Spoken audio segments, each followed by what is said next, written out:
అందరికీ నమస్కారం అండి. ఇవాళ చిన్న మినీ వ్లాగ్ వచ్చేసి పూరి కూర ప్రిపేర్ చేస్తున్నాను. అదే ఇక్కడ మీకు షేర్ చేసుకుంటున్నాను మీతోటి. అలాగే నేను కూడా కొత్తగా యూట్యూబ్ స్టార్ట్ చేసిన వాళ్ళల్లో నేను కూడా ఒకదాన్నండి. ఈ యూట్యూబ్ స్టార్ట్ చేయడం అనేది ఇప్పుడు స్కూల్కి వెళ్ళే పిల్లల పరిస్థితి ఎలా ఉందో అలా ఉంది మా పరిస్థితి కూడా. ఇది అందరూ ఫేస్ చేసేదే. కొత్తగా అన్నీ నేర్చుకుంటూ స్టార్ట్ చేయడం కదా. పిల్లలు స్కూల్కి వెళ్ళి ఎట్లా ఇబ్బంది పడతారో అదేవిధంగా మనం కూడా అన్నీ తెలుసుకుంటూ పెట్టాలి. చాలా ప్రాపర్గా పెట్టాలి కాబట్టి అన్నీ నేర్చుకుంటూ పెట్టడమే కరెక్ట్. కానీ ఏదో ఒక రోజు అనేది సక్సెస్ అయితే వస్తుంది అనే ధ్యేయంతోనే వీడియోస్ని అయితే పోస్ట్ చేస్తున్నాను. ఇంకా అంతకుమించి మన చేతిలో ఏం లేదండి.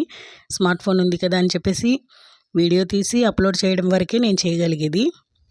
ఇంకా కొరవ సక్సెస్ చేయడం చేయకపోవడం అంతా మీ చేతుల్లోనే ఉంది. పూరీ కూర చాలా బాగా కుదిరిందండి. టేస్ట్ కూడా చాలా బాగా వచ్చింది.